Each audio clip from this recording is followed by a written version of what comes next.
Hi guys, it's Michelle, and today's video is going to be yet another pop culture conspiracy theory video for you guys. Y'all know, I fucking love pop culture. I cannot even lie.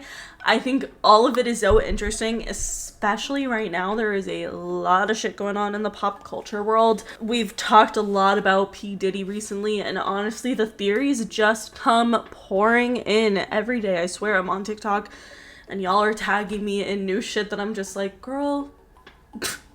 I kind of believe all of it now. I feel like I've turned into a full-blown Illuminati conspiracy theorist lately. Like, I genuinely think I believe a lot of fucking shit. So without further ado, let's get into the pop culture theories. All right, we're gonna start a little bit more lighthearted, in my opinion, because I don't give a fucking shit about sports. No offense. I literally just could not care less. But there is a theory that Sabrina Carpenter is a curse for a lot of sports teams. I think this theory is kind of fun and fresh. It's basically essentially the idea that Sabrina Carpenter, every time she wears a team's jersey or something, anytime she's seen wearing a team's jersey, they lose the next time they play. And honestly, there's kind of a few different instances that prove that this theory could be true. So after Sabrina Carpenter's concert in Toronto, she was seen wearing a bedazzled Maple Leafs jersey. And after that, the team lost their season opener to the Montreal Canadiens, which is apparently rare. Don't quote me on that. I don't know anything about hockey or Canada besides Degrassi, so I don't know. Then she wore a Philadelphia's jersey at her concert in Philly, and the team was eliminated from the playoffs the next day, which is bad, I think. Fans kind of began to wonder if Sabrina Carpenter wearing a team's jersey was a jinx. I feel like sports people are so damn superstitious, like with jinxes and all of that shit. I've never really understood why, because I just feel like y'all are kind of dramatic.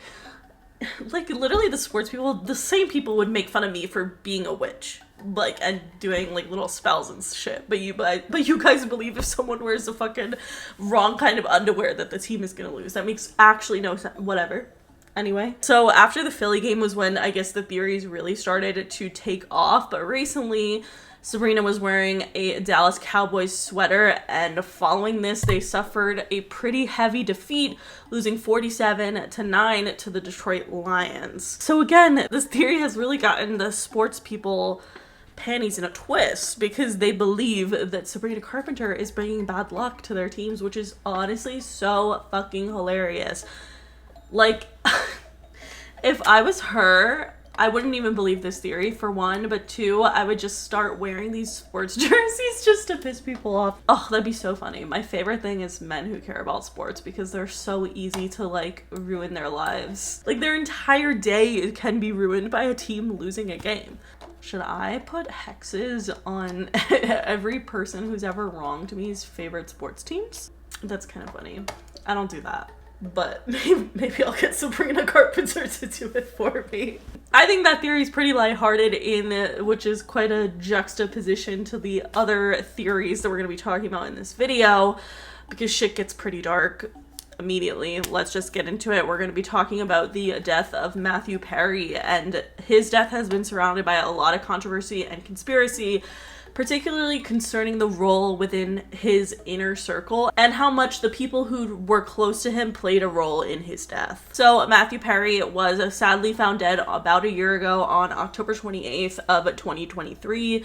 And the cause of death was ruled to be acute effects of ketamine, which was a drug he had been using under medical supervision to treat depression. Now, recently there have been some arrests in this case and charges that have been made, because first of all, it's kind of similar to the Michael Jackson situation, where the doctor knew what they were doing, and yet they still prescribed Matthew Perry these drugs that they knew could kill him, and they did. So one of the most significant figures in this case is a woman named Jasmine Sanga. So she's referred to as the ketamine queen and has been for quite some time. She's basically a popular drug dealer in Los Angeles that is known for supplying Matthew Perry with significant amounts of ketamine, and she had allegedly been profiting off of his addiction for years, selling him around 50 vials of the drug for approximately $11,000. So the ketamine queen is 41 years old, and she reportedly gained this nickname obviously due to her role in distributing large amounts of ket. And when she would distribute these drugs, it would be often for medical and recreational purposes. So in the months leading up to Matthew Perry's death, he began legally using the drug under medical supervision to manage his depression. However, the circumstances surrounding his treatment are a little bit shady. The ketamine queen allegedly began supplying Matthew Perry with significant amounts of ketamine outside of the controlled medical environment. And she completely just exploited his vulnerability and his drug addiction that was very, very publicly known for money, which is just fucking horrible. I'm honestly pretty glad this bitch got caught because that's just insane. But also the doctors have also been charged with conspiracy related to Matthew Perry's death. So Dr. Salvador Placina and Dr. Mark Chavez have been charged in regards to Matthew Perry's death. Dr. Salvador was accused of administering large doses of ketamine that led to severe adverse effects on Matthew Perry, including episodes where Matthew Perry was unable to move or speak prior to his death. So they knew that he was being supplied way too much ketamine and still continued to do it. Dr. Mark Chavez, however, also pled guilty to lesser charges and reportedly engaged in illegal practices to obtain the amount of ketamine for Matthew Perry that he required, and a lot of that included fake prescriptions, which is just fucking scary. I do not like that these doctors are so down to literally exploit these celebrities who just have money. Like, that's all they care about is money. That is so concerning that there are people who go through med school and residency, and yet at the end of the day, all they give a shit about is money, and they will kill their patients in order to make a lot of money. It's sick. Matthew Perry's personal assistant, Kenneth, also faced charges for his role in acquiring and help acquiring the amount of ketamine, often disregarding Matthew Perry's known struggles with addiction. So basically, Matthew Perry essentially paid these people and they were willing to comply instead of having a human heart.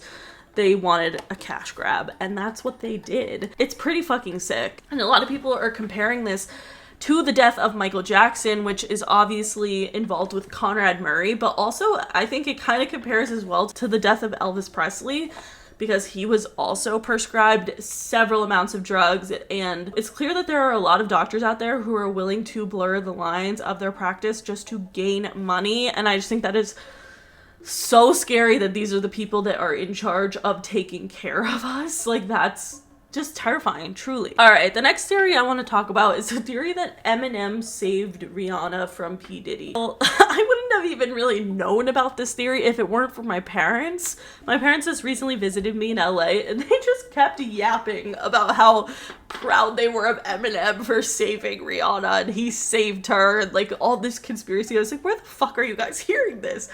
And so I hopped on TikTok, and sure enough, it is a theory that Eminem is the one who saved Rihanna from P. Diddy. So let's talk about it. So obviously the entire P. Diddy arrest and scandal has been popping off everywhere lately. He's being charged of racketeering and sex trafficking. And a lot of people are starting to wonder if other celebrities could be involved. I believe a lot of them are, including Jay-Z and Beyonce. And honestly, like probably so many more that we'll hear about as time goes on. But a lot of people think that Eminem is the person who has saved Rihanna from P. Diddy, and I don't know exactly what that means, but we'll get into it. Basically, Eminem has kind of been speaking out against P. Diddy for a while, and he's had several different warnings in his lyrics talking about Diddy. Eminem is also really close with 50 Cent and Dr. Dre, who both of which have spoken out against Diddy, especially 50 Cent. And the theory is that when Eminem and Rihanna did their hit song in 2013, Monster, that was when Eminem decided to take Rihanna under his wing and protect her from the exploitation of P. Diddy. So there's not much to corroborate this theory other than the lyrics. So the lyrics in Monster, I'm friends with the monsters under my bed, you're trying to save me, stop holding your breath.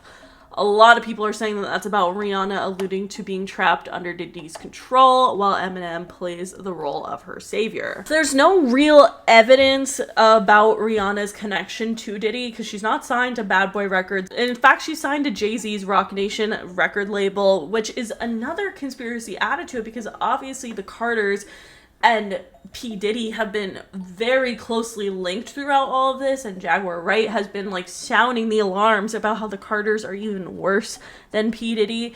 So that part is kind of scary. Also, there was a lot of conspiracy back in the day that Jay-Z and Rihanna were romantically involved, but Rihanna was only 16 years old in 2005 when she was signed to Def Jam under Jay-Z's leadership, which a lot of people think is suspect, and a lot of people think some gross shit was going on between Rihanna and Jay-Z at that time when she was only 16 years old. The severity of this conspiracy theory goes even further when a clip resurfaced of Jay-Z jokingly claiming that he wouldn't let Rihanna leave his studio until she signed a deal with him. He recalled staying with her till 3 o'clock in the morning, emphasizing that he was so convinced of her potential that he needed to have her to his label. But some people think that the reason that Jay-Z wanted to sign Rihanna was to kind of be able to keep her limited because Jay-Z wanted Beyonce's career to really boom. So they were trying to take any artists who could have the potential of rivaling Beyonce and suppress their fame. So that's why a lot of people think that Rihanna signed to Jay-Z, but it ended up not obviously working out because Rihanna became super famous. I don't know if I believe that because obviously Jay-Z would get really rich from Rihanna becoming more famous, so I don't know if I think that that's the case. But I seriously also don't know why my mom and dad keep insisting that Eminem is the one who saved Rihanna from P Diddy. Because where's the proof? I genuinely am confused where they heard it. I think they go on TikTok sometimes though.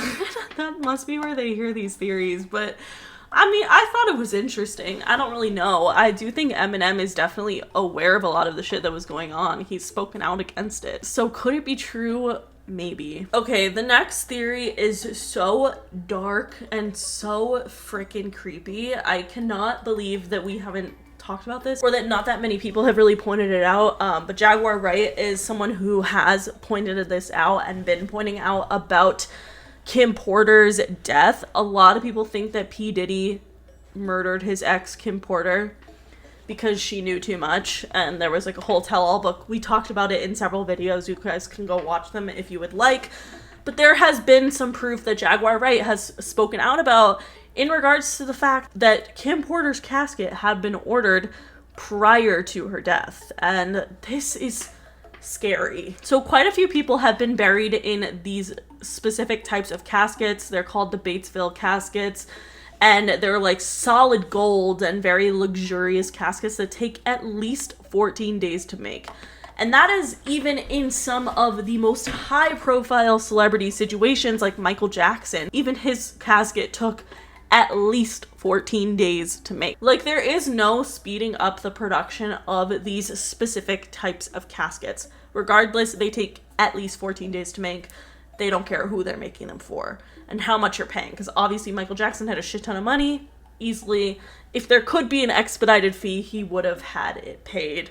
But no, his casket took 2 weeks to make, so keep that in mind. There are 3 people who are connected to P Diddy who had these caskets way earlier than they were supposed to. So Biggie Smalls is the first one. Biggie was shot on March 9th of 1997, and he had his funeral on March 18th, 1997, which is just way too quick of a turnaround for the type of casket. Again, even Michael Jackson could not get this casket in under 2 weeks. And here Biggie Smalls is having the casket ready to go in just a week is pretty crazy. Then Whitney Houston, who passed away on February 11th, 2012, and her funeral just occurred only 1 week later on February 18th of 2012. And again, she was buried in the most luxurious Batesville Millennium casket, which has a lot of custom features that led a lot of people to believe that the family or someone had prior knowledge to the fact that Whitney Houston was going to die and pre-ordered this casket. And then, most shockingly, Kim Porter. Kim Porter is the ex of P Diddy. P Diddy and Kim had children together, and she passed away from pneumonia on November 15th of 2018, and her funeral took place just 9 days later on November 24th. And similarly to Whitney Houston's death, the questions started to raise because this was way too quick of a turnaround for the specific type of custom casket that, no matter what, takes at least 14 days to make. And a lot of people now are starting to point out, including Jaguar Wright, is starting to point out the connection between these three people's deaths and P. Diddy. But I also think it's important to note that these connections also connect to a man named Clive Davis, who a lot of people dub as the person who invented Diddy. Like, this is the man who made Diddy the man he is today, which is disgusting, obviously. So Clive Davis is a prominent music industry figure who is known for discovering and nurturing numerous amounts of stars, including Whitney Houston, and his connection with P. Diddy runs really deep. A lot of people have speculated whether or not Clive Davis was involved in Whitney Houston's death, and now that she also has this connection with Kim Porter, it's definitely questioned that if P. Diddy really did kill Kim Porter, if he learned what he knew to do about her death and how to cover it up, came from Clive Davis. Something that's also really interesting that connects Kim Porter and Whitney Houston's death is that their autopsy was done by a man named Ed Winters. And this further connects to Brittany Murphy and Michael Jackson's death, who also had their autopsies done by Ed Winters. And I talked about my most recent, I think it was TikTok conspiracy theories, it could have been pop culture theories, I don't know, video about how Brittany Murphy and Kim Porter's deaths could have been connected because they both died of pneumonia at a very normal, young, healthy age. It makes no sense for that to have happened. But a lot of people wonder if there's a connection there. And I think the fact that both Kim Porter, Brittany Murphy had the same coroner, Ed Winters, and so did Whitney Houston and Michael Jackson, I just don't think that's a coincidence. And something even stranger is that Ed Winters died in between two of Kim Porter's autopsies. She had two autopsies done. The first one was done by him, and then he died. And then the second one had to be done by somebody else. No one thinks that's fucking suspicious? To top it all off, apparently he died of a ketamine overdose, which obviously we were talking about earlier. I just think something about that is weird. And something about those four deaths to me feels connected. A lot of people think that maybe Clive Davis really started what Diddy has just been finishing, in the sense of this dark shit, the freak offs, all of that have been going on in Hollywood for decades. And before it was P. Diddy doing it, it was Clive Davis. And he was the one that taught Diddy what to do and kind of mentored him. And that is sick. And I don't know. I don't know. What I will say is perhaps Whitney Houston, Brittany Murphy, Kim Porter, and Michael Jackson all had one very important thing in common, which is that they knew too much. And that's pretty scary. Especially with Kim Porter. I mean, the tell-all book is one thing where allegedly she was saying that she knew about the tapes and had access to them and copies of them prior to her death. But also on top of that, factually, her laptop was stolen. Her laptop was gone. Her house was broken into after her death, and her entire laptop was stolen. And that was the only thing taken.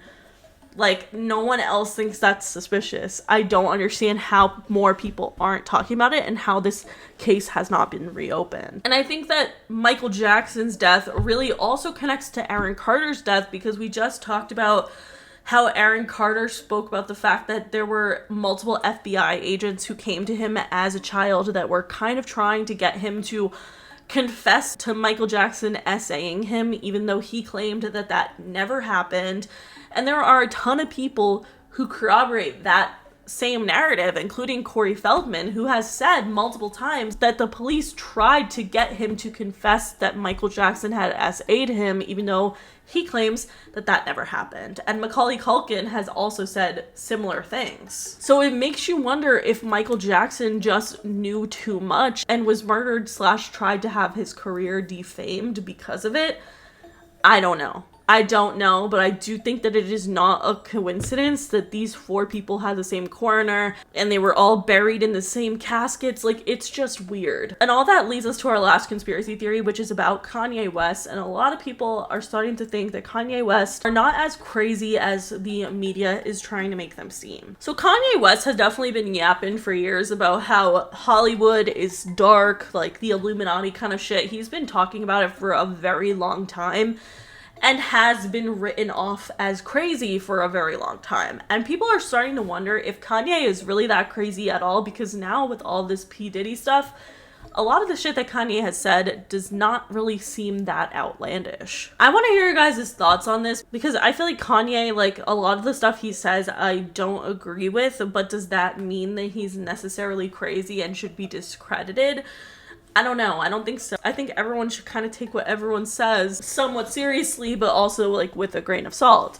And I think that Kanye and Orlando Brown is one of these people, because Orlando Brown has spoken out since this P Diddy stuff has come out, and he said, see, everyone was trying to tell me I was crazy, but look at what's happening. This is exactly what I was talking about. So are the people who are trying to expose Hollywood and expose the dark shit that's going on really just being perceived by the media as crazy to discredit them? And I kind of think that that could be true, and I hate to say it because I honestly really do disagree with a lot of shit that Kanye says. I don't necessarily support a lot of the stuff that he says, and I disagree with it, like I said, but I will say that I do think that anything he says about Hollywood or other celebrities, I take it kind of seriously now, because I do think that they could be kind of making him seem a little bit crazier than expected. As for Orlando Brown, like, some of the shit he was saying about Raven was just absolutely absurd. So, like, I don't say that this is a completely sane person, but nonetheless, I think we should probably just kind of take what everyone says about Hollywood into account and note it and see how it connects later on, because just because Kanye says something crazy about one thing doesn't mean that he's necessarily wrong about something else. So it's definitely really interesting, and regardless, he is obviously in the industry and has been close with a lot of these people that he's been speaking out against, like Jay-Z and Beyonce. I don't know, and I kind of think that the Carters could be worse than P Diddy, which is a very scary thing. Jaguar Wright really claims that there is going to be some dark shit that goes down in regards to Diddy's, like, confessions and all that stuff, and it's going to take down the Carters with him. I guess we'll see, because honestly, I'm very curious as to what's going to happen next. But that is it for today's video. If you guys liked it, please give it a big thumbs up. Let me know in the comments below what you guys think about these pop culture conspiracy theories. If there's any other celebrities that you want me to talk about, let me know in the comments below, so I will make note to look for conspiracies on them for next time. But that is it. Make sure you follow me on Twitter, TikTok, and Instagram, and subscribe for new videos every week, and I will see you guys later. Bye!